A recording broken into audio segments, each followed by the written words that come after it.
Live streaming के माध्यम से मोबाइल ऐप पर और मीडियम वेब पर हम आकाशवाणी के छतरपुर केंद्र से बोल रहे हैं। लीजिए सुनिए कोविड-19 यानी नोवेल कोरोना वायरस पर केंद्रित विशेष कार्यक्रम एक जंग जिंदगी के लिए।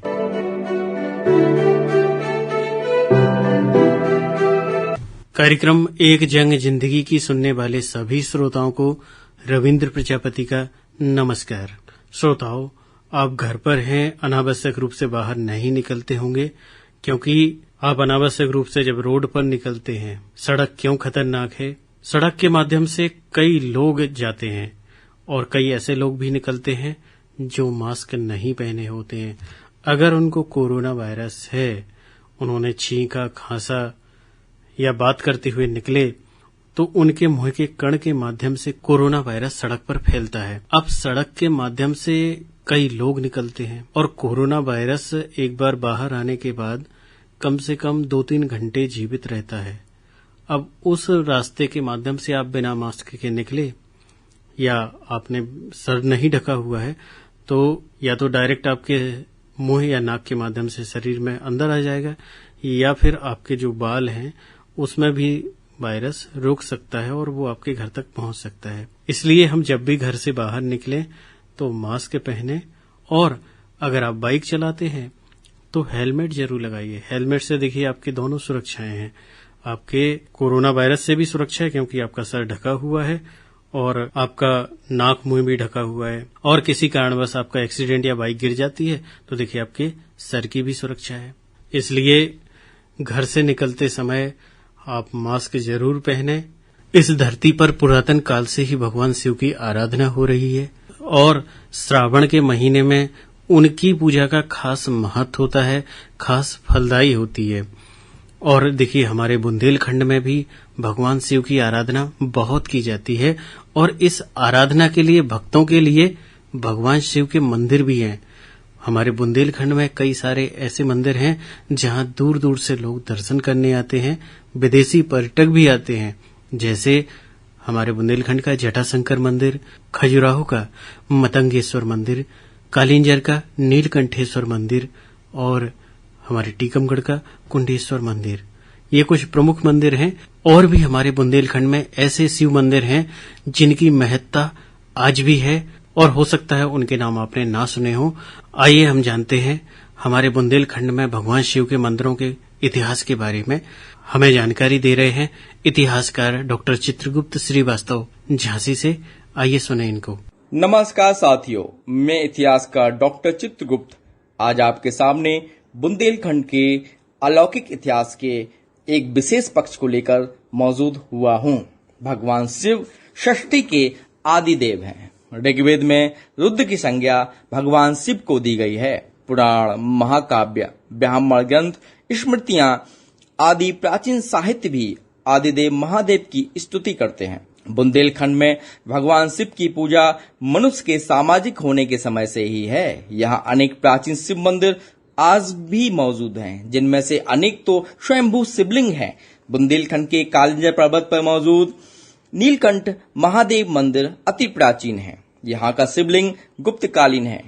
यहाँ मौजूद गुफा नंबर 6 में नीलकंठेश्वर महादेव मंदिर है। गर्भगृह के अंदर एक अलौकिक मुख्य शिवलिंग प्रतिमा चंदेल राजा बच्छराज ने स्थापित करवाई थी। चंदेल राजा कीर्ति वर्मन ने मंडप का निर्माण करवाया था। यहाँ पास में ही स्वर्गारोहण जलाशय और काल भैरव की विशाल प्रतिमा है। यहीं गुफा नंबर 5 में उमा महेश्वर की प्रतिमा भी स्थापित है। खजुराहो में वैसे तो मंदिरों की संख्या 26 है, लेकिन जिनमें से शिव मंदिर 8 की संख्या में है। सबसे प्रमुख मंदिर में कंडारिया महादेव मंदिर है, जो 1000 ईस्वी के लगभग निर्मित हुआ था। विश्वनाथ मंदिर यह भी 1000 ईस्वी के लगभग निर्मित है। यह चंदेल राजा धंग का अभिलेख यहाँ प्राप्त होता है। इसके अलावा दुलादेव मंदिर, महादेव मंदिर, मंगटेश्वर मंदिर, नंदी का मंदिर सभी खजुराहो स्थित शैव मंदिर हैं। कंडारिया महादेव की अपनी विशेषता है। इसकी जगती के दोनों पार्श्वों में और पीछे प्रक्षेपण हैं। इसकी जगती 3 मीटर ऊंची है। इसकी धराशिला ग्रेनाइट पत्थर की है। इस पर रेतीले पत्थर की खास शिलाएं भी बनी हैं। यहाँ कमल, पुष्प, घोड़े, पशु पक्षी, नर्तकी, भक्त इत्यादि की मूर्तियां बनी हुई हैं। महोबा में शिव तांडव मंदिर, महोबा का ही काशीपुर गांव में काशी विश्वनाथ मंदिर की तर्ज पर धसान नदी के किनारे मंदिर बनाए गए हैं। हमीरपुर जिले में बेतवा नदी के किनारे 108 शिवलिंग हैं। इस क्षेत्र को बुंदेलखंड का काशी कहा जाता है। यह जलालपुरा नामक गांव में स्थित है। छतरपुर जिले के विजावत तहसील से करीब 15 किलोमीटर दूरी पर जटाशंकर धाम एक पहाड़ी पर स्थित शिव मंदिर है। यह बहुत प्रसिद्ध शिव मंदिर और सिद्ध मंदिर माना जाता है। यहाँ स्वयंभू शिवलिंग है। एक कथानक है, देवासुर संग्राम में जरा नामक असुर का संहार करने के बाद यहाँ भगवान शिव विश्राम करने आए थे। यहाँ 3 कुंडों में मौजूद जल से लोग अपने चर्म रोग ठीक कर लेते हैं। इसके अलावा यहाँ अक्षुधारा भी एक स्थान है। मानता है इसके जल से नेत्र ज्योति बढ़ती है। प्रत्येक माह की 14 को ही यह धारा निकलती हुई नजर आती है। मध्य प्रदेश के टीकमगढ़ में कुंडेश्वर महादेव मंदिर भी स्वयंभू शिवलिंगों की श्रेणी में है। इसकी मान्यता भी महाभारत कालीन है। सागर जिले में बादकपुर में स्थित शिव मंदिर भी प्राचीन काल का है। मध्य प्रदेश के ही दतिया में पीताम्बर पीठ पर इसमें स्थित वनखंडेश्वर मंदिर भी महाभारत कालीन है। इसी जिले के भांडे कस्बे के पास स्थित भदौली गांव में मंदिर नागवंशी राजाओं के द्वारा स्थापित माना जाता है। इनका समय गुप्तकालीन या इसके पूर्व का माना गया है। तत्कालीन बुंदेलखंड में नागवंशी राजाओं का राज था, जिन्हें समुद्रगुप्त ने हराकर अपने अधीन किया था। दतिया जिले में ही छोटी बड़ौनी में एक गुफा में गुप्तेश्वर महादेव मंदिर है। इस मंदिर का शिवलिंग निरंतर बढ़ता जा रहा है। यह भी तकरीबन 1500 वर्ष पुराना है। झांसी में मौरानीपुर के पास एक पहाड़ी पर केदारेश्वर महादेव मंदिर भी है। यह एक सिद्ध स्थल है। यहाँ का शिवलिंग नंदी की मूर्ति पर ही बना है, जो चंदेल कालीन है। यह भी बहुत मान्यता प्राप्त है। इसके अलावा और भी तमाम मूर्तियां यहाँ देखी जा सकती हैं। शिवपुरी जिले में पोहड़ी से 5 किलोमीटर पूर्व दक्षिण की ओर सुरम्य उपत्यका शुक्ला नदी के तट पर शिव पार्वती का मंदिर है। कैलबार में अनेक शिव मंदिर हैं, जो कापालिक संप्रदायों के माने जाते हैं। झांसी के बड़ुआ सागर के पास कैलाश पर्वत पर एक शिव मंदिर भी है। बड़ुआ सागर किले के अंदर मौजूद शिव मंदिर भी अति प्राचीन माना जाता है। झांसी के किले में स्थित मंदिर भी अपनी श्रद्धालुओं में बहुत लोकप्रिय है। झांसी में पानी वाली धर्मशाला में हजारिया महादेव मंदिर है, जहां पर शिवलिंग पर ही सहस्त्र शिवलिंग बने हुए हैं। सैया गेट पर भगवान शिव की चतुरानन रूप में एक भव्य प्रतिमा भी है। झांसी में ही प्राचीन महेश्वर मंदिर, सदर बाजार, मानिक चौक में स्थित पंचमुखी शिव मंदिर, ग्वालियर रोड स्थित शिव सिद्धेश्वर मंदिर और सबसे प्रसिद्ध यहाँ का जो मंदिर है वो है मड़िया महादेव मंदिर। मड़िया महादेव मंदिर तकरीबन 15वीं सदी के आसपास बनाया गया था। यह बुंदेलखंड में गुसाई नागा सन्यासियों द्वारा बनवाया गया था। इस मंदिर के आसपास तकरीबन दर्जन भर से अधिक छोटे बड़े मंदिर हैं, जिनमें लगभग सभी में शिव प्रतिमा शिवलिंग मौजूद हैं। ऐसी मान्यता है कि मुख्य मंदिरों के अलावा जो छोटे मंदिर हैं वो गोसाई संतों की समाधियां हैं। गोसाई संतों ने पूरे बुंदेलखंड में शिव मंदिरों की स्थापना की थी। इसके अलावा झांसी से कुछ दूरी पर जंगलों में मौजूद है बाजना मठ। बाजना मठ के बारे में कहा जाता है कि आदिगुरु शंकराचार्य जब पूरे भारत का भ्रमण को निकले थे, तब यहाँ से होकर गुजरे थे और यहाँ रुककर उन्होंने यहाँ बाजना मठ की स्थापना की थी। यहाँ पर मौजूद शिवलिंग भी तकरीबन 1200 वर्ष पुराना है और मंदिर भी का समय भी उतना ही पुराना माना जाता है। ललितपुर जिले में तालबेट में मानसरोवर झील के किनारे बना हजारिया महादेव मंदिर भी अपने विशाल शिवलिंग के लिए प्रसिद्ध है। इस विशाल शिवलिंग में सहस्त्र छोटे शिवलिंग बने हुए हैं। ललितपुर जिले का ही पाली का नीलकंठेश्वर महादेव मंदिर भी बहुत प्रसिद्ध है। यह भी तकरीबन 6वीं से 9वीं सदी के आसपास का माना जाता है। इस प्रकार संपूर्ण बुंदेलखंड में प्राचीन और मध्यकालीन शिव मंदिर मौजूद हैं। चित्रकूट में मत्स्य गजेंद्रनाथ से लेकर बांदा, महोबा, हमीरपुर, पन्ना, छतरपुर, सागर, जालौन, लगभग पूरे बुंदेलखंड में प्राचीन शिवलिंग मिलते हैं, जो यहाँ के शैव मत के प्रसार के महत्वपूर्ण साक्ष्य होते हैं। धन्यवाद। अभी आप जिन्हें सुन रहे थे ये थे इतिहासकार डॉक्टर चित्रगुप्त श्रीवास्तव, जो हमें बुंदेलखंड में भगवान शिव के मंदिरों के इतिहास के बारे में जानकारी दे रहे थे। बहू, बर्तन के बाद मेरी स्पेशल चाय बना दे। हाँ माँ जी। बहू, देखना मुन्ना रो क्यों रहा है? हाँ बाबूजी। अच्छा सुनो, मैं ये बर्तन और चाय देख लेता हूँ, तुम मुन्ने को संभाल लो, उसे भूख लगी होगी। और याद है ना, डॉक्टर ने कहा था 6 माह तक सिर्फ माँ का दूध, क्योंकि 6 माह तक बच्चे के लिए माँ का दूध ही संपूर्ण आहार है। आप भी ध्यान रखें, इस कोविड के दौर में परिवार को सुरक्षित रखने के साथ नवजात शिशु को भी दें पूर्ण सुरक्षा और सेहत, जो उसे माँ के दूध से ही मिल सकती है। तो घरेलू कामों में शिशु की माँ का हाथ बटाएं, ताकि वो बच्चे को स्तनपान के लिए समय दे पाए, क्योंकि माँ का दूध ही बच्चे को कोरोना जैसे संक्रमण से लड़ने के लिए तैयार करता है। महिला एवं बाल विकास और लोक स्वास्थ्य एवं परिवार कल्याण विभाग मध्य प्रदेश द्वारा जनहित में जारी। माँ, मैं बार बार बीमार क्यों पड़ जाती हूँ? मेरी सहेलियाँ तो कभी बीमार नहीं पड़ती। अरे बेटी, ऐसा कुछ नहीं है, ये तो मौसम बदलने की वजह से होता है। अपने बच्चों के स्वास्थ्य के साथ ऐसी लापरवाही ना बरतें। विटामिन ए अनुपूरण अभियान अंतर्गत प्रदेश में 17 जुलाई से 19 अगस्त 2020 तक 9 महीने से 5 साल तक के बच्चों को विटामिन ए की दवाई पिलाई जाएगी, जिससे बच्चों की रोग प्रतिरोधक क्षमता बढ़ती है। तो इस बार अपने बच्चों के प्रति अपनी ये जिम्मेदारी जरूर निभाएं। अधिक जानकारी के लिए अपने क्षेत्र के ANM आशा कार्यकर्ता आंगनबाड़ी से संपर्क करें। लोक स्वास्थ्य एवं परिवार कल्याण विभाग मध्य प्रदेश शासन द्वारा जनहित में जारी। बधाई हो, लड़की हुई है।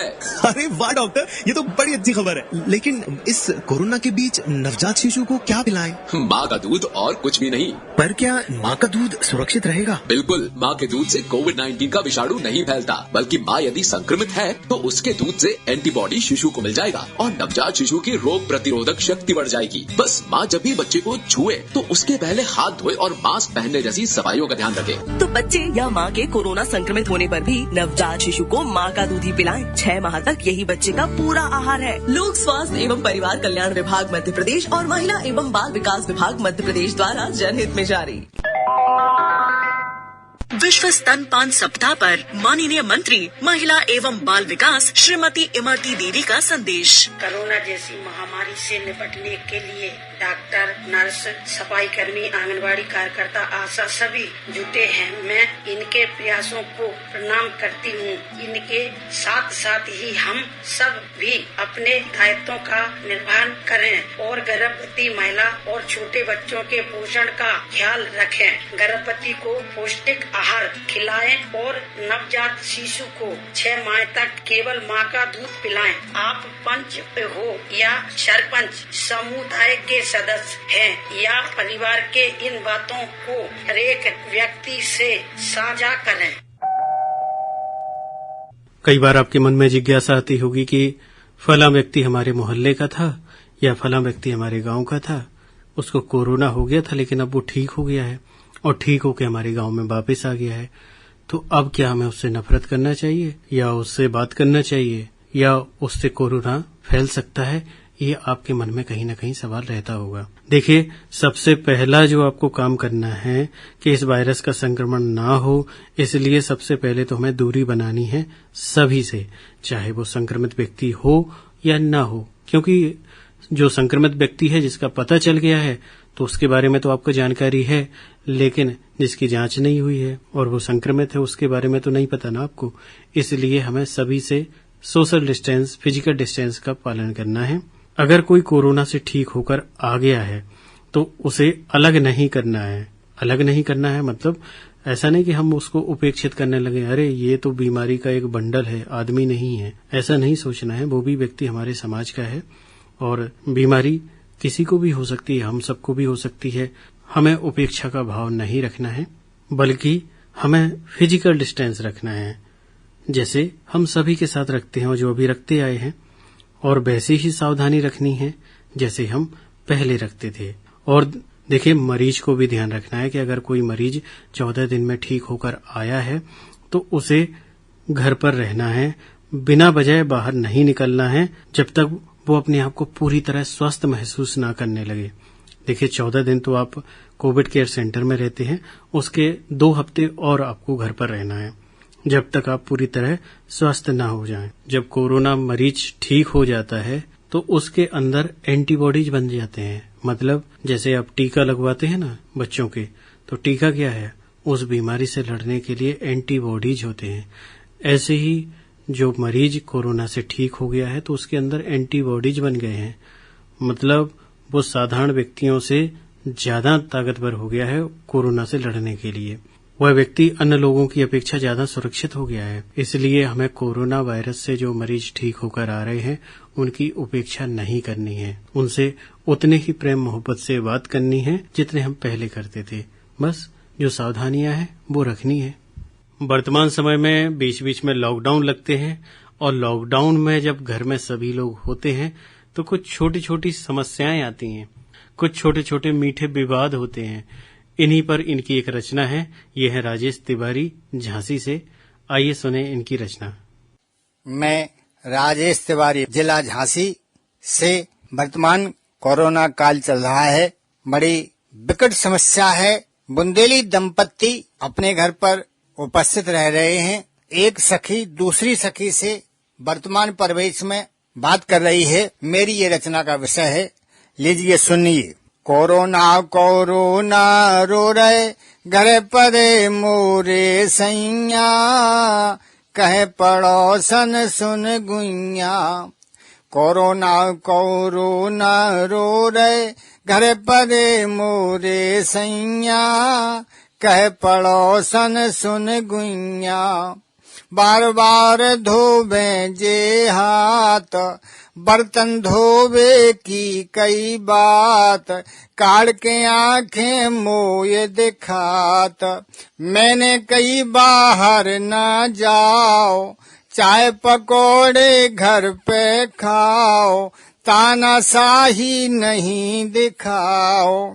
बातें बच्चों बीच बैठ के, बातें बच्चों बीच बैठ के, बढ़िया बढ़िया कौसैया, कहे पड़ोसन सुन गुइया। मास्क पहन के करना बात, बार बार मोदी समझात, जनता काय समझ नहीं पात। बहु वायरस दुनिया भर में, बहु वायरस दुनिया भर में, बनी दवाई है नैया, कहे पड़ोसन सुन गुइया। छींकत खांसत मुंह को ढकना, अफवाहों की बात न बकना, भारत लॉकडाउन है सकना, कहे पड़ोसन सुन गुइया। कोरोना कोरोना रो रहे घर पर मोरे सैया, कहे पड़ोसन सुन गुइया। कोरोना कोरोना रो रहे घर पर मोरे सैया, कहे पड़ोसन सुन गुइया, कहे पड़ोसन सुन गुइया। धन्यवाद, नमस्कार। अभी आप जिन्हें सुन रहे थे ये थे राजेश तिवारी झांसी से। श्रोताओं, कल है 3 अगस्त और कल का दिन हम मनाएंगे रक्षाबंधन पर्व। कल श्रावण मास की पूर्णिमा भी है और यह पर्व हर साल श्रावण मास की जो पूर्णिमा आती है उसी पर ये मनाया जाता है। देखिए, हमें पर्व तो मनाना है, लेकिन हमें यह बात नहीं भूलना है कि हमारे क्षेत्र में और हमारे देश में महामारी का समय चल रहा है। पर्व मनाएं, घर पर रहकर मनाएं, कोशिश भर अनावश्यक रूप से इधर उधर ना जाएं, अनावश्यक रूप से यात्रा ना करें और राखी का पर्व मनाते समय मास्क का जरूर ध्यान रखें। मास्क आप जरूर पहनिए, क्योंकि अगर हम यह गलती करेंगे तो यह पर्व हर किसी के घर में मन रहा है और अगर हर कोई गलती करेगा तो यह देखिए कोरोना का समय है और ये महामारी हमारे बुंदेलखंड क्षेत्र में चरम सीमा पर है। देखिए, प्रतिदिन इतने केस निकल कर आते हैं हर जिले में, तो ध्यान रखें, हमें नहीं पता कि किसको बीमारी है, किसको नहीं है, और कब 1 से 2, 2 से 4 और 4 से 8 हो जाए, हमें नहीं पता। इसलिए पर्व मनाएं, खुशी खुशी मनाएं, लेकिन जरूरी जो सावधानियां हैं, सोशल डिस्टेंस, मास्क और सैनिटाइजर, इनका हमें हमेशा ध्यान रखना है। और देखिए, रक्षाबंधन के समय कई जगह छोटे छोटे मेले लगते थे, जो इस साल नहीं लग रहे हैं क्योंकि कोरोना का समय है और हमें मेला महोत्सव के चक्कर में नहीं फंसना है। हमें घर पर रहना है, अपनी सुरक्षा करनी है, अपने परिवार की सुरक्षा करनी है। आप सुन रहे हैं कार्यक्रम एक जंग जिंदगी के लिए। बहू, बर्तन के बाद मेरी स्पेशल चाय बना दे। हाँ माँ जी। बहू, देखना मुन्ना रो क्यों रहा है। हाँ बाबूजी। अच्छा सुनो, मैं ये बर्तन और चाय देख लेता हूँ, तुम मुन्ने को संभाल लो, उसे भूख लगी होगी। और याद है ना, डॉक्टर ने कहा था 6 माह तक सिर्फ माँ का दूध, क्योंकि 6 माह तक बच्चे के लिए माँ का दूध ही संपूर्ण आहार है। आप भी ध्यान रखें, इस कोविड के दौर में परिवार को सुरक्षित रखने के साथ नवजात शिशु को भी दें पूर्ण सुरक्षा और सेहत, जो उसे माँ के दूध से ही मिल सकती है। तो घरेलू कामों में शिशु की माँ का हाथ बटाएं, ताकि वो बच्चे को स्तनपान के लिए समय दे पाए, क्योंकि माँ का दूध ही बच्चे को कोरोना जैसे संक्रमण से लड़ने के लिए तैयार करता है। महिला एवं बाल विकास और लोक स्वास्थ्य एवं परिवार कल्याण विभाग मध्य प्रदेश द्वारा जनहित में जारी। माँ, मैं बार बार बीमार क्यों पड़ जाती हूँ? मेरी सहेलियाँ तो कभी बीमार नहीं पड़ती। अरे बेटी, ऐसा कुछ नहीं है, ये तो मौसम बदलने की वजह से होता है। अपने बच्चों के स्वास्थ्य के साथ ऐसी लापरवाही ना बरतें। विटामिन ए अनुपूरण अभियान अंतर्गत प्रदेश में 17 जुलाई से 19 अगस्त 2020 तक 9 महीने से 5 साल तक के बच्चों को विटामिन ए की दवाई पिलाई जाएगी, जिससे बच्चों की रोग प्रतिरोधक क्षमता बढ़ती है। तो इस बार अपने बच्चों के प्रति अपनी ये जिम्मेदारी जरूर निभाएं। अधिक जानकारी के लिए अपने क्षेत्र के ANM आशा कार्यकर्ता आंगनबाड़ी से संपर्क करें। लोक स्वास्थ्य एवं परिवार कल्याण विभाग मध्य प्रदेश शासन द्वारा जनहित में जारी। मेरा नाम गोलू है, मुन्नी का बड़ा भाई। एक दिन स्कूल से आया तो देखा मुन्नी रो रही थी, सोचा प्यास लगी होगी। मैं भाग के दादी के पास गया, बोला मुन्नी को पानी पिला दो ना। दादी ने एकदम मना कर दिया, बोली 6 महीने तक मुन्नी सिर्फ मम्मी का दूध पिएगी और कुछ खिलाया पिलाया तो 10 हो सकते हैं। अगली बार मुन्नी रोई ना, मैंने उसके कान पे जाके कह दिया 6 महीने तक सिर्फ मम्मी का दूध पीना है। स्तनपान विकल्प नहीं, संकल्प है। लोक स्वास्थ्य एवं परिवार कल्याण विभाग मध्य प्रदेश शासन द्वारा जनहित में जारी। विश्व स्तनपान सप्ताह पर माननीय मंत्री महिला एवं बाल विकास श्रीमती इमरती देवी का संदेश। कोरोना जैसी महामारी से निपटने के लिए डॉक्टर, नर्स, सफाई कर्मी, आंगनबाड़ी कार्यकर्ता, आशा सभी जुटे हैं। मैं इनके प्रयासों को प्रणाम करती हूँ। इनके साथ साथ ही हम सब भी अपने दायित्वों का निर्वहन करें और गर्भवती महिला और छोटे बच्चों के पोषण का ख्याल रखें। गर्भवती को पौष्टिक आहार खिलाएं और नवजात शिशु को 6 माह तक केवल माँ का दूध पिलाएं। आप पंच हो या सरपंच, समुदाय के सदस्य हैं या परिवार के, इन बातों को हर एक व्यक्ति से साझा करें। आप सोचते होंगे कि जो कोरोना वायरस है वो हमारे शरीर के किन किन अंगों को प्रभावित करता है। देखिए, सबसे पहली बात यह है कि जब कोरोना वायरस हमारे शरीर के अंदर जाता है तो पहले गले में रहता है, और गले में कितने समय रहता है? लगभग 3 से 4 दिन। अब इस 3 से 4 दिन का जो समय रहता है, इसको इंक्यूबेशन पीरियड बोलते हैं मेडिकल में। अगर हमने सुरक्षा रख ली, अगर हम गर्म पानी पीते हैं, हल्दी वाला दूध पीते हैं और आयुर्वेद की सलाह अनुसार हम काढ़ा पीते हैं, तो हम इस वायरस को गले में भी खत्म कर सकते हैं। लेकिन अगर इस इंक्यूबेशन पीरियड में हम उसको खत्म नहीं कर पाए तो फिर कैसे फैलता है यह वायरस? सबसे पहले तो वायरस से हमारा जो इम्यूनिटी सिस्टम है, जो हम बार बार बात करते हैं इम्यूनिटी सिस्टम बढ़ाने के बारे में, वो पहले वायरस से लड़ाई करता है। अगर हमारा इम्यून सिस्टम कमजोर है तो वायरस जीत गया, हमारे शरीर के अंदर प्रवेश कर जाता है। और जो सबसे पहला संक्रमण फैलता है वायरस का, वो फेफड़ों में होता है, और फेफड़ों पर असर होने के बाद फिर खून की नलियों में ऑक्सीजन जो जाती है, इस ऑक्सीजन के प्रवेश को रोकता है ये कोरोना वायरस।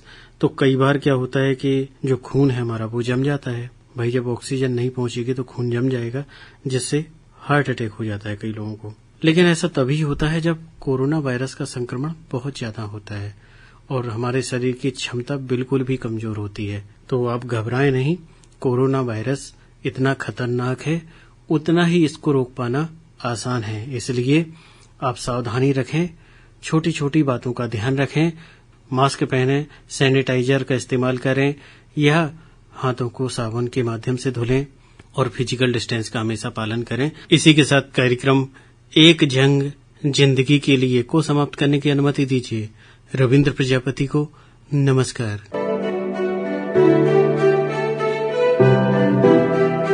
अभी आप सुन रहे थे कोविड-19 पर विशेष कार्यक्रम एक जंग जिंदगी के लिए। मीडियम वेव पर हम आकाशवाणी के छतरपुर केंद्र से बोल रहे हैं। थोड़ी देर में आप सुनेंगे प्रादेशिक समाचार, जिसे हम आकाशवाणी के भोपाल केंद्र से रिले करेंगे। कृपया प्रतीक्षा कीजिए।